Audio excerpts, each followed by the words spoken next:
Hi, today I'm for the INFINIX Note 12 2023 and I'll show you how to check battery health with Ampere app on this device.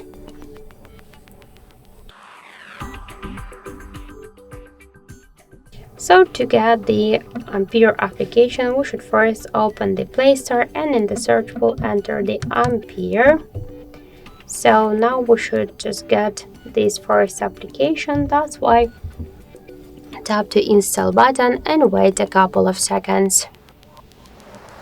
Then tap to open the app, click yes I agree, pick close and tap to OK in the left down corner. So now we can see information about battery health. So in my case the battery is in good condition, and also we got here more information like the battery health, capacity, voltage, model and more other info. So that's it, thank you for watching, and if you find this video helpful, don't forget to leave a like, comment and to subscribe our channel.